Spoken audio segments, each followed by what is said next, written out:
I finally left my family after years of being treated as the disappointing child while my golden child sister Emma was endlessly praised and favored. And now, after years of struggle and comparisons, she's fallen from grace, and I'm finally building a life and career on my own terms, learning to believe in myself without their constant criticism or approval.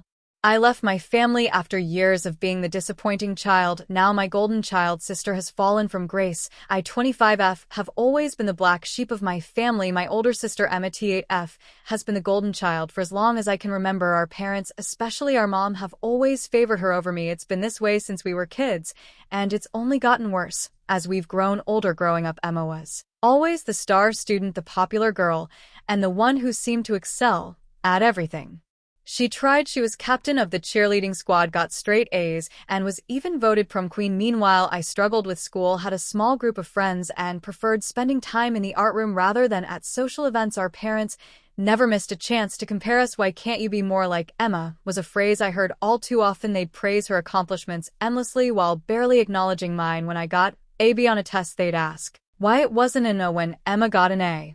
They'd throw a celebration dinner. This pattern continued into our adult lives. Emma went to an Ivy League college on a scholarship, while I chose a state school to study art. Our parents were thrilled about Emma's choice, but skeptical about mine. They constantly questioned my decision, asking if I was sure I could make a living as an artist. I remember the day I told them about my college choice. We were sitting at the dinner table, and I had spent weeks gathering courage to share my decision. When I finally told them, my dad's face fell, and my mom looked like she might cry. Emma, of course, chimed in with, "Are you sure that's a good idea? Art school isn't exactly known for job security." My parents nodded in agreement, and I felt my dreams crumbling before my eyes. Despite their disapproval, I stuck to my decision. Those 4 years in college were some of the best of my life. I finally felt like I belonged somewhere, surrounded by people who understood and appreciated creativity. I thrived in my classes, even making the dean's list several times. But whenever I shared these achievements with my family, they were met with warm responses. "That's nice, dear," my mom would say before quickly changing the subject to Emma's latest accomplishment. After college, Emma landed a high-paying job at a prestigious law firm in the city. I, on the other hand, struggled to find my footing. I worked various part-time jobs while trying to establish myself as a freelance illustrator. Our parents were always eager to hear about Emma's latest case or promotion, but they changed the subject when I tried to talk about my art projects. I remember one particularly painful family dinner about 6 months after graduation. Emma was visiting from the city, and our parents had prepared her favorite meal. The entire conversation revolved around her recent wine court. My mom kept saying how proud she was, and my dad couldn't stop grinning when I tried to share about a small illustration job I had landed for a local magazine. My mom cut me off mid-sentence to ask Emma about her plans for buying an apartment. The situation at home became unbearable. I was still living with our parents to save money,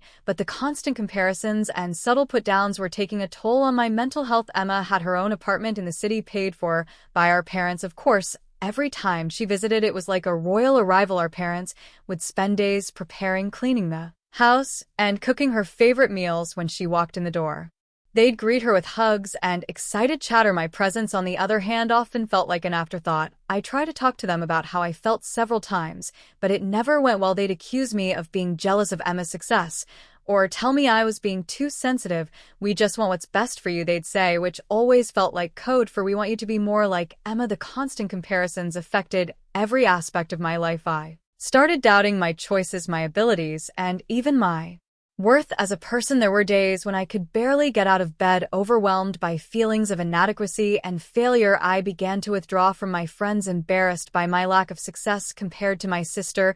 Even my love life wasn't safe from their criticism. When I brought home my first serious boyfriend in college, an art student like me, my parents were less than impressed. They spent the entire dinner grilling him about his career prospects and making thinly veiled comments about the instability of artistic careers. Meanwhile, when Emma brought home her boyfriend, a law student from a wealthy family, my parents practically rolled out the red carpet. Things came to Eid last week. I had finally landed a significant illustration project for a children's book series. It wasn't a huge paycheck, but it was a step in the right direction for my career. I was excited to share the news with my family at dinner. As usual, the conversation revolved around Emma's latest achievements. She had just won a big case at work, and was being considered for a promotion, our parents couldn't stop gushing about how proud they were. When there was finally a lull in the conversation, I took my chance. I told them about my illustration project, trying to contain my excitement. My mom's response, "That's nice, dear. But don't you think it's time you got a real job? You're not getting any younger, you know." My dad just nodded in agreement. I was crushed. I tried to explain that this was a real job, that it could lead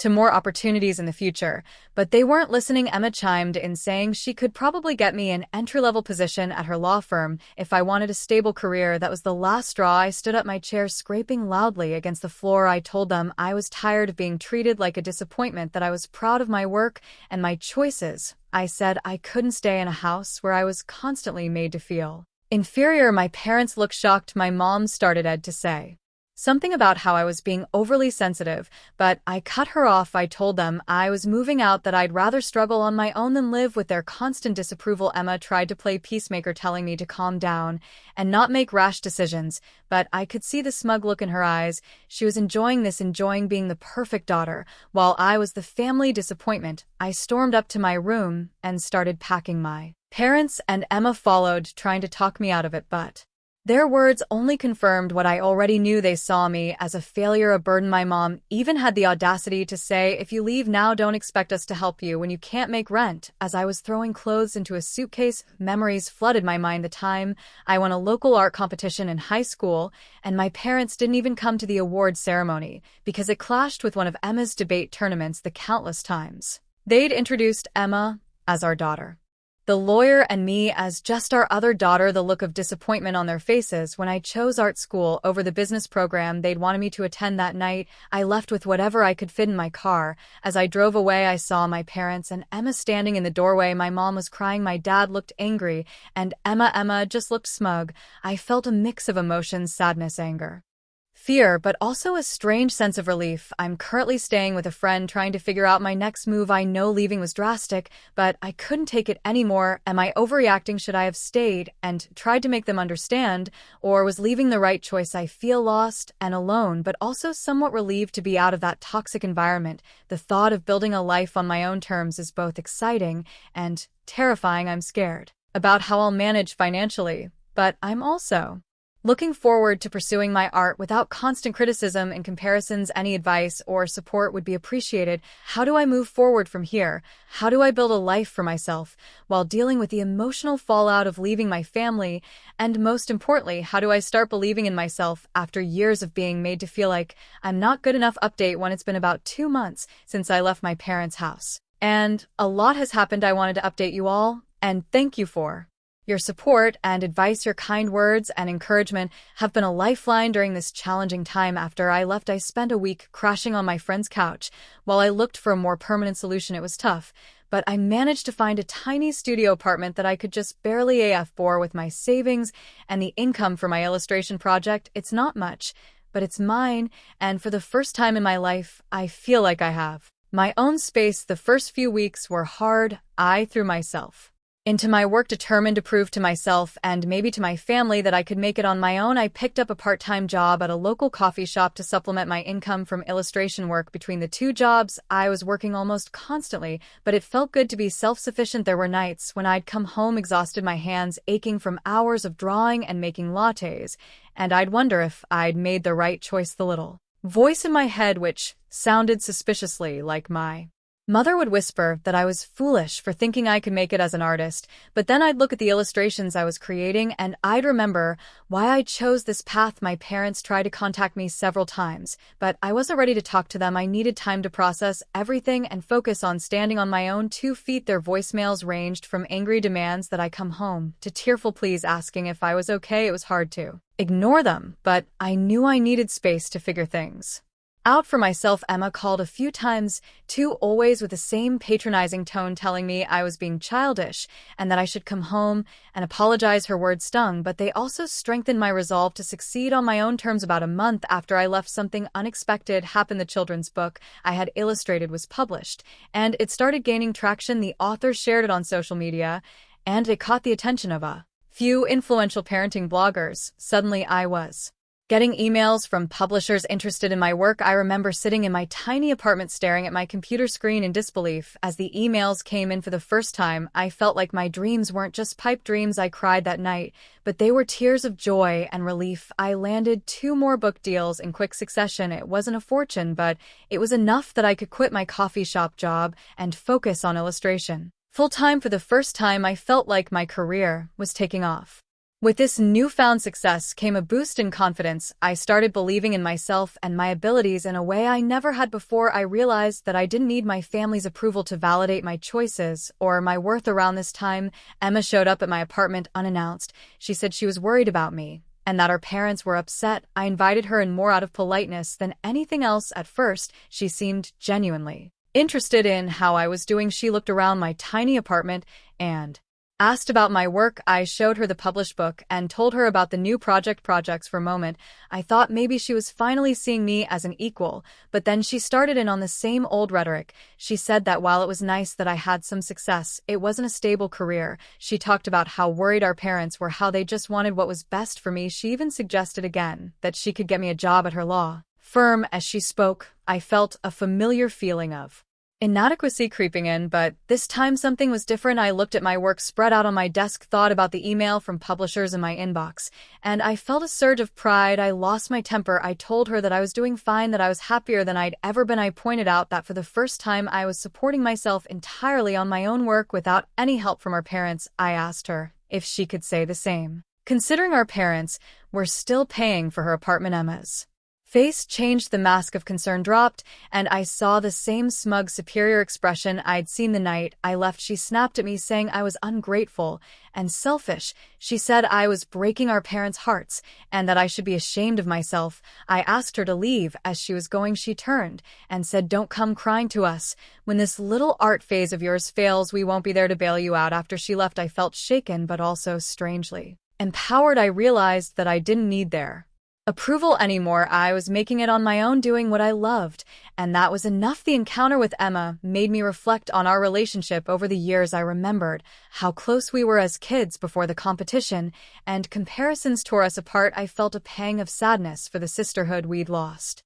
But I also realized that I couldn't keep holding on to that idealized version of our relationship. In the weeks that followed, I threw myself into my work with renewed vigor. I started reaching out to other artists and illustrators, building a network of like-minded creatives. For the first time, I felt like I was part of a community that understood and valued me. I also started therapy to work through the years of emotional baggage I'd been carrying. It's been tough, but it's helping me understand my worth beyond my family's expectations or my career success. I'm still not ready to talk to my parents, but I feel stronger now. I'm focusing on my work and building a life that makes me happy. It's not always easy, but it's worth it. There are still days when I doubt myself, when I miss my family despite everything, but then I look at what I've accomplished in just 2 months on my own, and I feel proud. I'm learning to be my own cheerleader, to celebrate my victories without needing anyone else's validation. Thank you all again for your support. It means more than you know. To anyone out there facing similar struggles, know that you're not alone. It's okay to choose yourself, to pursue your passions,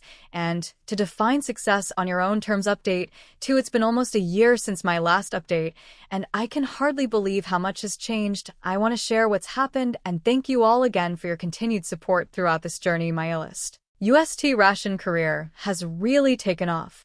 The children's book series I worked on became quite popular, and I've since illustrated several more books. I've also started taking on commissions for magazine covers and even a few advertising campaigns. It's been a lot of work, but I'm loving every minute of it. About 6 months ago, I moved into a larger apartment. It's still not huge, but it has enough space for a proper art studio. Being able to separate my work and living spaces has done wonders for my productivity and mental health. I remember the day I moved in, standing in the middle of my studio, surrounded by blank canvases and the smell of fresh paint. I felt a sense of accomplishment and possibility that I had never experienced before. My confidence has grown along with my career. I've been invited to speak at a few local schools about careers and illustration, and I've even started mentoring a couple of young artists. It feels surreal to be in a position to inspire others when not too long ago I was questioning my own choices. Now on to The family drama. A few months after my last update, my mom called me out of the blue. She was crying and asked if we could meet. I was hesitant, but I agreed to meet her for coffee. My therapist had been encouraging me to set boundaries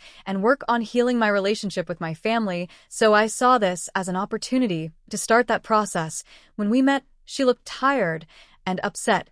She started by apologizing for how they had treated me. She said that after I left, they had a lot of time to reflect on their behavior. She admitted that they had been unfair to me and that they regretted always comparing me to Emma. Her words were what I had longed to hear for years, but I found myself feeling conflicted. Part of me wanted to accept her apology and fall into her arms like a little girl. Another part of me was wary, wondering if this was just another attempt to get me to conform to their expectations. Then she dropped a bombshell. Emma had been fired from her job at the law firm. Apparently, she had been falsifying her Babel hours and overcharging clients. The firm found out and terminated her immediately. I was shocked. The golden child, the perfect daughter, had fallen from grace.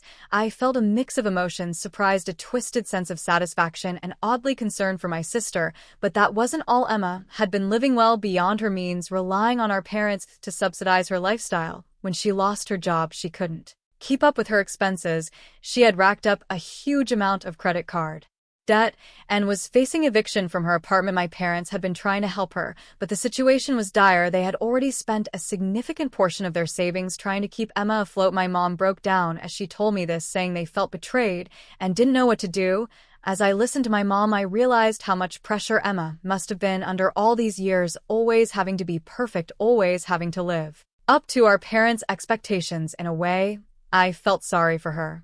My mom asked if I would consider coming home for dinner to talk things through. As a family, I was conflicted, but I agreed. I felt I was in a stronger place emotionally and could handle it now. The family dinner was tense. Emma was there, looking nothing like the polished, confident person I remembered. She was defensive and angry, lashing out at everyone. She accused our parents of not supporting her enough, and me of abandoning the family. I stayed calm and stood my ground. I told them about my successes, about how I had built a career and a life for myself. Without their help, our parents listened with a mix of pride and regret on their faces. Emma stormed out halfway through dinner. After she left, my parents broke down. They apologized again for how they had treated me and said they were proud of what I had accomplished. They asked if I would consider moving back home. I told them I appreciated the apology, but I wasn't interested in moving back. I had built a life for myself, and I was happy with it.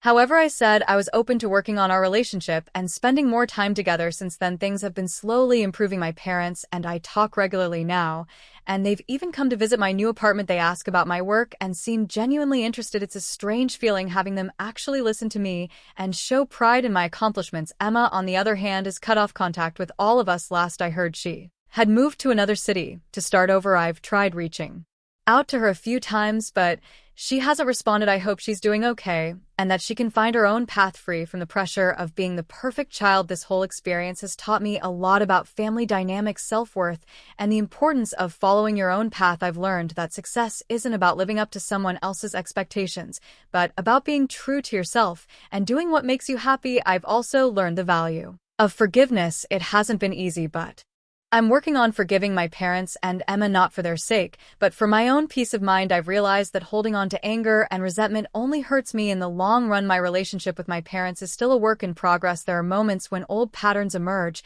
and I have to remind them and myself that things are different now, but overall we're moving in a positive direction. They're learning to appreciate me for who I am, not who they wanted me to be. As for my career, it continues to flourish. I've recently been approached about illustrating a graphic novel, which is a dream come true. I'm also considering teaching a course at a local community college, sharing my skills and experiences with others who are passionate about art. Looking back on the past year, I'm amazed at how much has changed. There were moments when I doubted myself, when I wondered if I had made the right choice in leaving, but now I know it was the best decision I could have made. It forced me to stand on my own 2 feet, to believe in myself when no one else did. To anyone out there facing similar family issues, hang in there, stand up for yourself, pursue your passions, and don't let anyone make you feel less than you are. You never know how things might turn out. Success and happiness can come in many forms, and sometimes the path to finding them isn't the one others have chosen for you. Family dynamics can be complicated, and healing takes time. Be patient with yourself and with others. Set